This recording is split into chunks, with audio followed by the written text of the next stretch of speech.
Thursday. In school today, they had a general assembly and showed the movie, It's Great to Be Me, which they show us every year.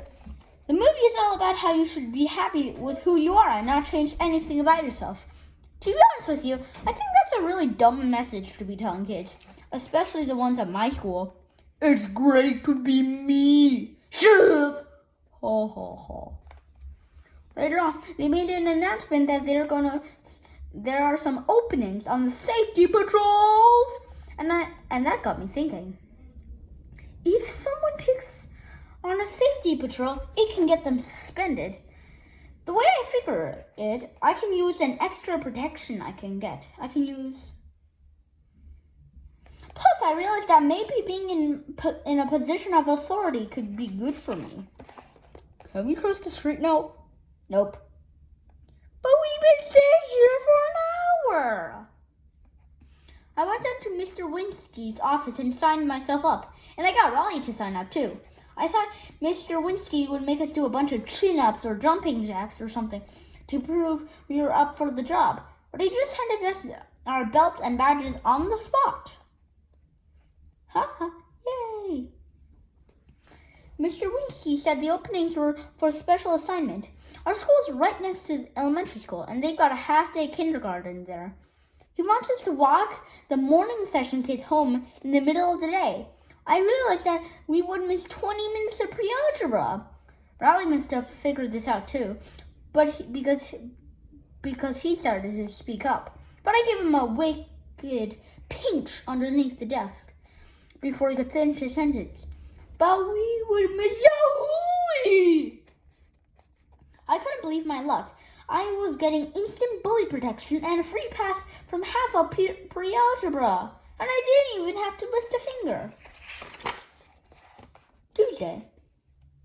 Today was our first day of safety patrols. Me and Raleigh didn't technically have stations like all the other patrols, so that means we don't have to stand out in the freezing cold an hour before school. But that didn't stop us from coming to the cafeteria for the free hot chocolate they hand out to the other patrols before homeroom. Another great perk is that you get to show up 10 minutes late for first period. Hello? I'm telling you, I've got it made with the safety patrol thing.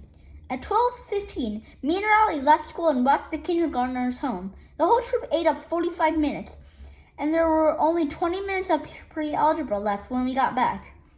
Walking the kids home was no sweat, but one of the kindergartners started to smell a little funny, and I think he had an accident in his pants. He tried to let me know about it, but I just kept staring ahead and kept walking. I'll take these kids home, but believe me, I didn't sign up for any diaper duty. Oh, he's talking to me. I ignored him. So he must have had an accident. February. Wednesday. Today it snowed for the first time this winter, and school's canceled. So we were supposed to have a test in pre-algebra, and I've kind of slacked off ever since I became a safety patrol, so I was psyched. I called Raleigh and told him to come over. Me and Raleigh have been talking about building the world's biggest snowman for the past couple of years now. And when I say the world's biggest snowman, I'm not kidding. Our goal is to get into the Guinness Book of World Records. But every time we've gotten serious about going for a record, all the snow has melted, and we've missed our window of opportunity. So this year, I want to take it straight away. When Riley came over, we started rolling the first snowball to make the base. I figured the base was going to have to be at least 8 feet tall on its own if we wanted to have a shot at breaking the record. But the snowball got real heavy, and we had to take a bunch of breaks in between rolls so we can catch our breath. Grunt with! This is art putting a snowball! During one of our breaks, Mom came outside to go to the grocery store, but her snowball was blocking her current, so we got a little free labor out of her. Grunt with! Yay! After a break, me and Riley pushed that snowball until we couldn't push it any farther. But when we looked behind us, we saw the mess we had made. Our plan to build the world's biggest snowman was starting to fall apart, so I came up with a better idea for a snowman. Every time it snows, the kids from Morley Street use their hill for sledding, even though this isn't their neighborhood. So tomorrow morning, when the Whirly Street kids come marching up our hill, me and Aloud are going to teach those guys a lesson.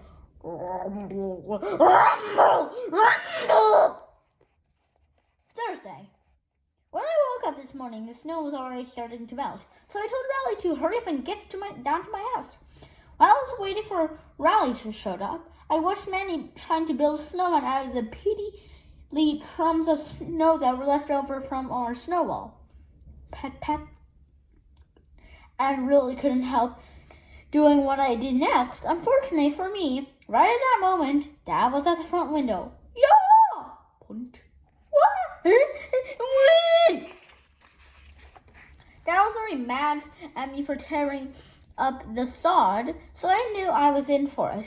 I heard the garage door open and saw Dad come outside. He marched right out carrying a snow shovel, and I thought I was going to have to make a run for it. But Dad was heading for my snowball, not me. And in less than a minute, he reduced all our hard work to nothing. Man. When I came back a few minutes later, I thought he might actually get a kick out of what happened. But I guess he had his heart set on rolling that snowball down the hill, and he was really mad. But guess this, Riley was mad at me for what Dad did. I told Riley he was being a big baby, and we got in a shoving match.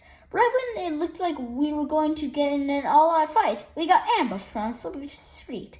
Ba ba ba ba ba ba ba ba ba ba ba ba bam! It was a hit and run by the Whirly Street kids. And if Mrs. Levine, my English teacher, was there, I'm sure she would have said the whole situation was ironic.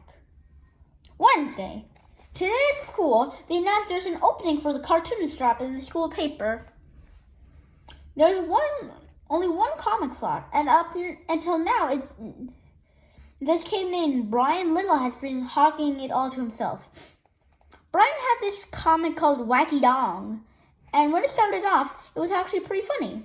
But lately, Brian's been using his strip to handle his personal business. I guess that's why they gave him the axe. Wacky Dog, Brian Little. Hey, Wacky Dog, say something funny. Actually, I have something serious on my mind today. Susan Lim, if you're reading this, Brian is very sorry you kissed your best friend Rachel beyond the lockers. He hopes you can find it in your heart to forgive him. P.S.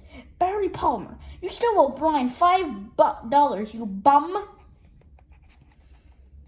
As soon as I heard the news, I knew I had to try out Wacky Dog, made by Brian Little, a celebrity at our school, and I want to get in on some of that kind of fame. I had a taste of what it's like to be famous at my school when I won honorable mention in the anti-smoke making contest they had.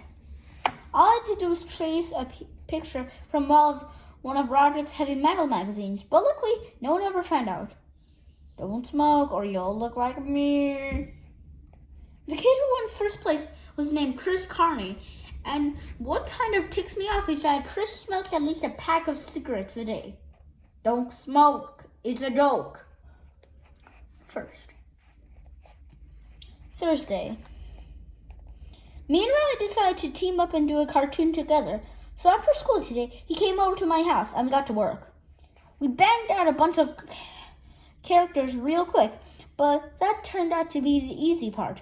When we tried to think of some jokes, we kind of hit a wall. We finally came up with a good solution. I made up the cartoon where the punchline of every script is Zooey Ma. That way, we wouldn't get bogged down with having to write actual jokes, and we could concentrate on the pictures. For the first couple of strips, I did the writing and drew the characters. Riley drew the boxes around the pictures. Step on your track, break your man's back. You're right. step. Hey Timmy, your mother slipped on a banana peel, and P.S. she is dead. Sweet mama! To be honest with you, there was a pretty obvious drop in... Riley started complaining that he didn't have enough to do, so I let him write a few of the strips. But to be honest with you, there was a pretty obvious drop in quality once Riley started doing the writing. I have been waiting 3 hours to get a hamburger. Finally, 1 hamburger, please. I'm sorry, sir. We are all sold out. Zoe Mama! Eventually, I got kind of sick of the Zoe Mama idea, and I pretty much let Riley take over the whole operation. And believe it or not, Riley's drawing skills is worse than his writing skills. Oops, I stepped in a puddle. At least it's not an acid puddle. It is an acid puddle! Zoe Mama. I told Riley maybe we should just come up with some new ideas, but he just wanted to keep writing Zoe Mamas. Then he packed up his comics and went home, which was fine by me. I didn't really want to be partnered up with a kid who doesn't draw noses anyway.